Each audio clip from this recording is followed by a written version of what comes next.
بسم الله الرحمن الرحيم إن الذين يكتمون ما أنزل الله من الكتاب ويشترون به ثمنا قليلا أولئك ما يأكلون في بطونهم إلا النار ولا يكلمهم الله يوم القيامة ولا يزكيهم ولهم عذاب أليم أولئك الذين اشتروا الضلالة بالهدى والعذاب بالمغفرة فما أصبرهم على النار ذلك بأن الله نزل الكتاب بالحق وإن الذين اختلفوا في الكتاب لفي شقاق بعيد صدق اللہ العظیم۔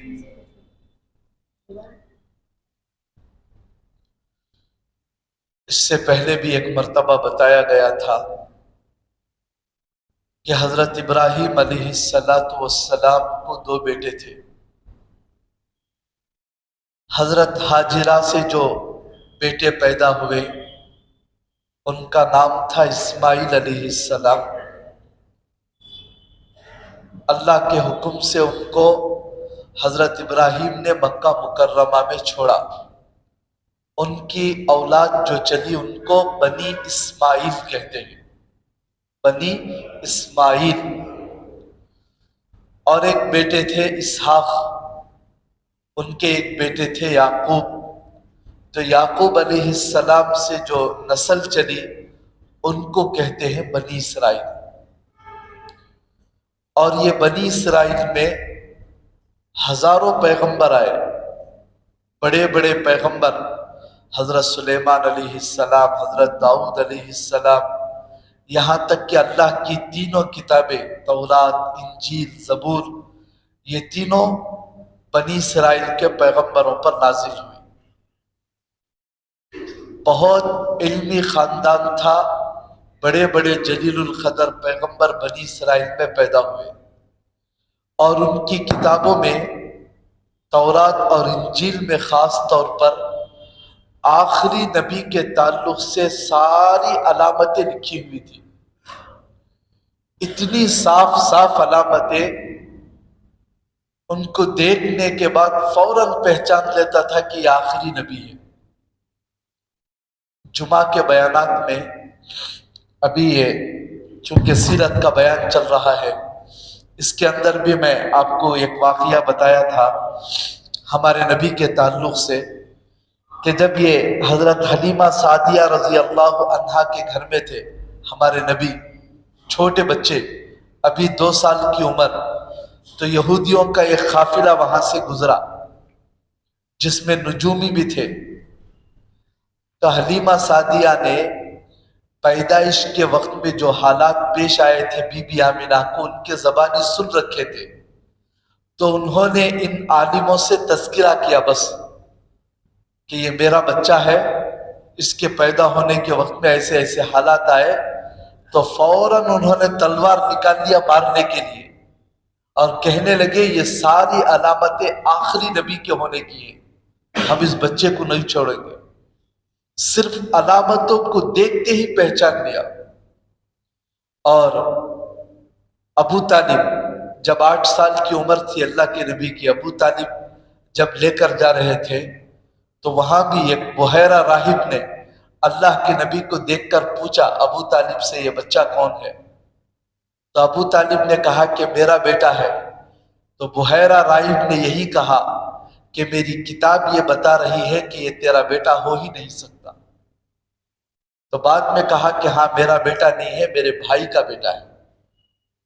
تو اس نے کہا کہ ہاں میری کتاب یہی بتا رہی ہے کہ اس کا باپ پیدا ہونے سے پہلے ہی مر چکا ہوگا، اور اس کی ماں اس عمر کے اندر انتقال کر گئی ہوگی۔ اتنی علامتیں صاف طور پر لکھی ہوئی تھی، کیا نام ہوگا، باپ کا کب انتقال ہوگا، بیٹے کا اور امی کا کب انتقال ہوگا، مہر نبوت کہاں ہوگی، ساری کی ساری علامتیں، یہاں تک کہ ابو طالب کے ساتھ 8 سال کی عمر میں وہ بچہ اس راستے میں سفر کو نکلے گا یہ تک لکھا ہوا تھا. اتنی کھلی ہوئی نشانیاں تھیں. اور یہ مدینے کے اندر جو یہودی تھے وہ خود اللہ کے نبی کے انتظار میں تھے. اوس اور خزرج کے قبیلوں سے جب جنگ ہوتی تو یہ یہودی کہتے تھے کہ آخری نبی کے آنے کا زمانہ بہت قریب ہے، وہ نبی جب آئیں گے تو ان کے ساتھ اللہ کی غیبی مدد ہوگی، ان کو لے کر ہم تمہیں تہس نہس کر دیں گے. یہاں تک کہتے تھے یہودی.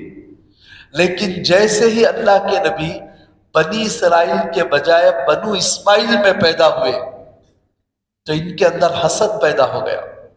اور اتنا حسد پیدا ہو گیا، اتنی علامتیں دیکھنے کے باوجود لوگ جب آ کر پوچھتے تو اللہ کے نبی کے بارے میں بتاتے نہیں تھے. جو کتاب میں لکھا ہوا تھا اس کے خلاف بتاتے تھے. ایک تو یہ اللہ کے نبی کی باتیں نہیں بتاتے تھے، اور دوسرا عیب ان کے اندر یہ تھا کہ حق کو چھپاتے تھے. جو حق ہے وہ بتاتے نہیں تھے، بلکہ سامنے والے کو دیکھ کر اس کے مطابق فیصلہ کرتے تھے. کوئی آدمی آتا ہے تو وہ آتے ہی کچھ پیسے رشوت ہدیہ دے دیتا، تو اسے دیکھ کر وہ کوئی بھی سوال کرتا تو تورات انجیل اٹھا کر اس کے مطابق فیصلہ سناتے تھے. وہ جو چاہتا ہے اس کے مطابق. وہ اگر حرام نکاح کرنا چاہتا تو اللہ کی کتاب کھول کر دیکھتے کہ ہاں اللہ کی کتاب میں اجازت ہے حرام نکاح کرنا، بھائی فلاں سے نکاح کر سکتے ہیں، یعنی میرے لیے جائز نہیں ہے، میں اس سے محبت کرتا ہوں. کچھ رشوت دے دیتا، فوراً احکام بدل دیتے تھے. اور فیصلہ کرنے کے لیے آتا تو لوگوں کو دیکھ کر فیصلہ بدل دیتے تھے. اور یہ اللہ کو اتنی ناپسند چیز ہے، اسی کے بارے میں 3 آیتیں اتاری. اور یہ بیماری ہم امت محمدیہ کے اندر بھی ہے، حق کو چھپانا اور فیصلے کو بدل کر سامنے والے کے مطابق فیصلہ کرنا. تو اس کے لیے کیا وعید ہے، اللہ نے قرآن پاک میں بڑی خطرناک وعید بیان فرمائی. تو اس آیت کے اندر اللہ نے ہمیں یہ تعلیم دی امت محمدیہ کو بھی کہ دیکھو یہودی جیسا کام کرتے تھے ویسے کام مت کرو. جو حق ہے وہ بتاؤ، جو تمہیں سمجھ میں آ رہا صحیح ہے اسے بتاؤ، چھپاؤ مت. اور صحیح کو غلط، غلط کو صحیح عدل بدل کر کے لوگوں کو گمراہ مت کرو. بڑی خطرناک وعید ہے اس کے اوپر. اور حدیث پاک میں اللہ کے رسول صلی اللہ علیہ وسلم نے فرمایا صحیح دین پہنچانے والے کو، صحیح اللہ رسول کی بات پہنچانے والے کو سمندر کے اندر رہنے والی مچھلیاں بھی دعا کرتی ہیں، اور غلط بات پہنچانے والے کو، دین کو بگاڑنے والے کو، حق چھپانے والے کو سمندر اور زمین کے اندر بلوں میں رہنے والے جانور بھی اس کے لیے بددعا کرتے ہیں. یہ تو دنیا کا عذاب ہے، اور آخرت میں بھی بڑا خطرناک عذاب اللہ نے اس کا ذکر کیا. اس لیے ان آیتوں سے ہم لوگوں کو یہی سبق لینا ہے، چاہے کچھ بھی ہو لینا دینا نہیں ہے. دنیا کے اندر رہے، انصاف کے ساتھ رہے، حق بولے، حق بتائے، حق فیصلہ سنائے.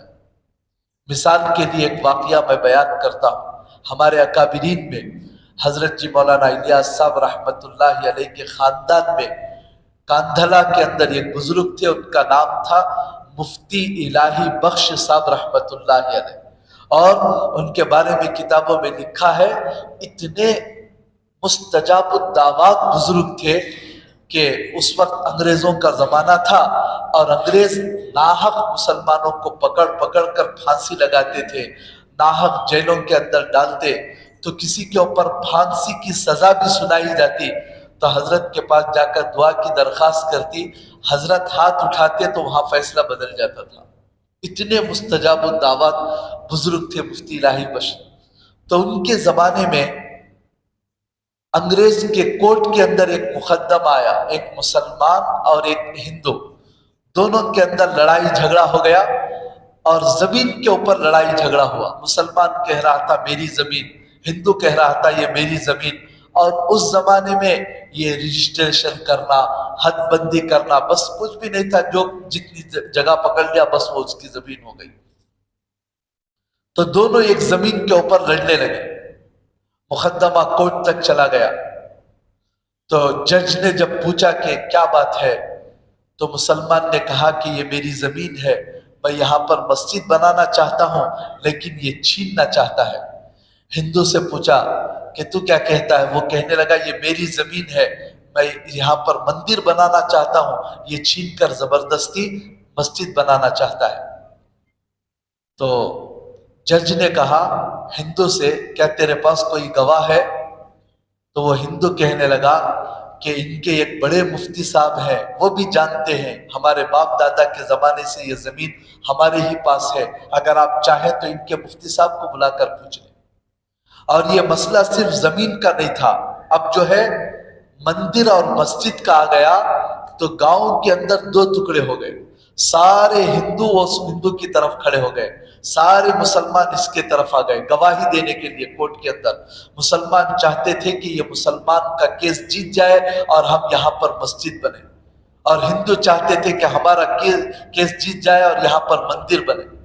اور جب اس ہندو نے کہا کہ یہ مسلمان مفتی صاحب ان کے گواہ ہیں تو سارے ہندو اس سے ناراض ہو گئے، ہم تو تجھے ساتھ دے رہے تھے مندر بنانے کے لیے اور تو گواہی کے لیے مسلمان کو طلب کیا۔ تو وہ کہنے لگا کہ نہیں، وہ بڑے انصاف پسند آدمی ہیں، کبھی جھوٹ نہیں بولتے، ان کو پتا ہے۔ جیسے ہی جج نے کہا کہ ٹھیک ہے آئندہ ہفتے مفتی صاحب آئیں گے، مفتی صاحب جس کے بارے میں بتائیں گے بس وہ زمین کا فیصلہ اس کے لیے ہو جائے گا۔ یہ فیصلہ سناتے ہی مسلمان تھالیاں مار کر خوشیاں منانے لگے اور ہندو ناراض ہو گئے، بگڑ گئے اس ہندو کے اوپر۔ اور آئندہ ہفتہ جب وقت آیا تو مفتی صاحب سے پوچھا گیا کہ یہ زمین کس کی ہے، تو انہوں نے کہا کہ یہ پرانے زمانے سے میں جانتا ہوں کہ یہ زمین وہ ہندو کی ہے۔ تو جج نے کہا کہ یہاں پر ہندو مندر بنانا چاہتا ہے، کیا بنا سکتے ہیں؟ تو مفتی صاحب نے کہا کہ اس کی زمین ہے، اس کی مرضی، چاہے کچھ بھی بنا لو۔ تو جج نے فیصلہ سنایا اور کتابوں کے اندر لکھا ہے کہ بڑا تاریخ فیصلہ سنایا اس نے، سب مسلمان سر جھکا لیے اور ہندو جو ہے زور سے چیخنے لگے، لیکن جو حق تھا مفتی صاحب نے وہ سنا دیا۔ تو جج نے سنایا آج کے فیصلے کے اندر مسلمان ہار گئے اور اسلام جیت گیا۔ یہ فیصلہ اس نے سنایا کہ مسلمان تو ہار گئے لیکن اسلام جیت گیا۔ مفتی صاحب نے جو بات بتائی اسلام کے طریقے کے مطابق جو صحیح تھا وہ بتا دیا، حق کو چھپایا نہیں، جو تھا اس کو ظاہر کر دیا۔ جب فیصلہ ختم ہوا تو سارے ہندو تھوڑی دیر خوشی منا کر پھر جج صاحب سے کہنے لگے جج صاحب رکیے، اور بھی کچھ فیصلہ باقی ہے۔ جج نے پوچھا کہ کیا فیصلہ باقی ہے؟ تو وہ ہندو کہنے لگے ہم سب کلمہ پڑھ کر مسلمان ہوتے ہیں، ہم سب مل کر انشاءاللہ یہاں پر مسجد بنائیں گے۔ کوئی لمبی چوڑی تقریر نہیں ہوئی، کوئی بیان نہیں ہوا، بس مفتی صاحب نے جو حق تھا اس کو ظاہر کیا کہ حق کیا ہے، صحیح کیا ہے، جھوٹ کیا ہے۔ تو یہ اسلام سکھاتا ہے، ہمیں تعلیم دیتا ہے، جو صحیح ہے وہ بولو، جو حق ہے وہ بولو، حق کو غلط میں مت ملاؤ اور ناحق کسی کا فیصلہ مت کرو۔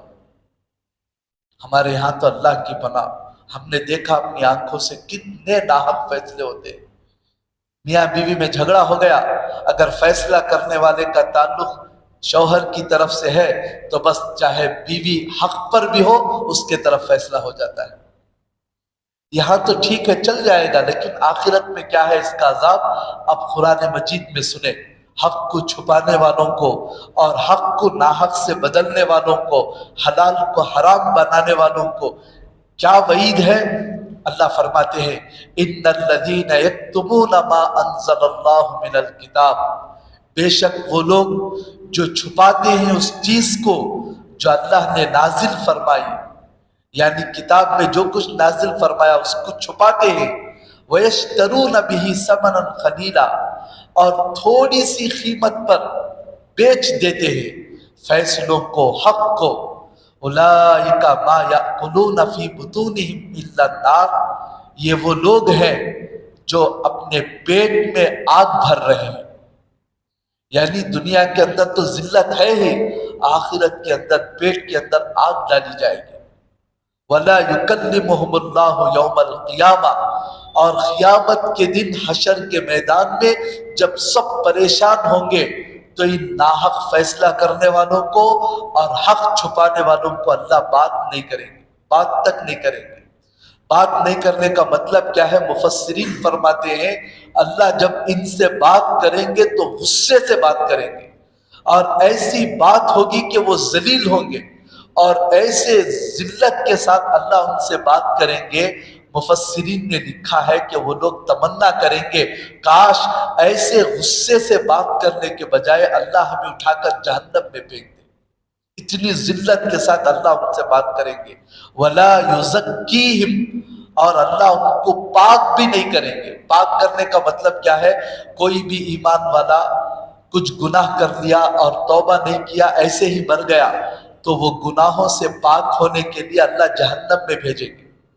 نماز چھوڑ دیا، زکوٰۃ نہیں دیا، ایسے ہی زندگی میں باقی تھا، مر گیا، تو اس کا پورا حساب چکانے کے لیے چند سال کے لیے جہنم میں بھیجیں گے۔ اسی کو کہتے ہیں تزکیہ کرنا۔ جب وہ اپنے گناہوں کی سزا پالے گا تو پھر اللہ جنت میں ڈال دیں گے۔ لیکن یہ لوگ جو حق کو چھپاتے ہیں، حرام کو حلال بتاتے ہیں، یہ لوگ ایسے ہیں وَلَا يُزَكِّيهِمْ، اللہ ان کو جہنم کے اندر ڈال کر پاک بھی نہیں کرے گا بلکہ جہنم میں چھوڑ دے گا۔ وَلَهُمْ عَذَابٌ أَلِيمٌ، اور ان کے لیے بہت دردناک عذاب ہے، درد دینے والا عذاب ہے۔ کیوں عذاب ہے؟ اولئک الذین اشتروا الضلالۃ بالہدی، اس لیے کہ یہ لوگ ہدایت کے بدلے گمراہی کو خریدا، والعذاب بالمغفرہ، مغفرت کے بجائے اللہ کے عذاب کو انہوں نے خریدا۔ چھوڑی سی چند دنیا کی لذت کے لیے، تھوڑے سے پیسوں کے لیے اور اپنی شان و شوکت کے لیے حق کو چھپا کر مغفرت کے بجائے عذاب کو خریدا۔ فما اصبرہم علی النار، تو یہ بے وقوف لوگ کیسے صبر کریں گے عذاب کے اوپر؟ کس ہمت کے ساتھ یہ غلط فیصلے کرتے ہیں؟ کس ہمت کے ساتھ یہ ناحق کی تائید کرتے ہیں؟ یہ سب ان کے ساتھ آخرت میں، دنیا میں کیوں ہوگا؟ ذالک بأن اللہ نزل الکتاب بالحق، یہ اس وجہ سے کہ بے شک اللہ نے نازل فرمایا کتاب کو حق کے ساتھ۔ اللہ نے قرآن کو اتار دیا، شریعت کو بتا دیا، جو حق ہے، جو صحیح ہے، جو حلال ہے، جو فیصلہ کرنا ہے، سب اللہ نے بتا دیا۔ جاننے کے باوجود بھی پھر بھی غلط کام کرے تو ان کے لیے یہ عذاب ہے۔ وَإِنَّ الَّذِينَ اخْتَلَفُوا فِي الْكِتَابِ، اور بے شک جن لوگوں نے کتاب میں اختلاف کیا، اللہ کی کتاب میں اختلاف کیا کا مطلب یہ ہے کہ اللہ کے قرآن کی آیت کو پڑھ کر اس کا غلط مطلب بیان کیا، ان کے لیے بھی بڑا خطرناک وعید ہے۔ قرآن حدیث بہت چوکنے کی بات ہے، جو چاہے تفسیر نہیں کر سکتا۔ قرآن دیکھ لیا، ترجمہ پڑھ لیا، جو منہ میں آیا وہ بک دیا، بالکل بہت خطرے کی گھنٹی ہے۔ حدیث بھی جو چاہے پڑھ لیا اور جو مطلب سمجھ میں آیا بیان کرنا شروع کر دیا۔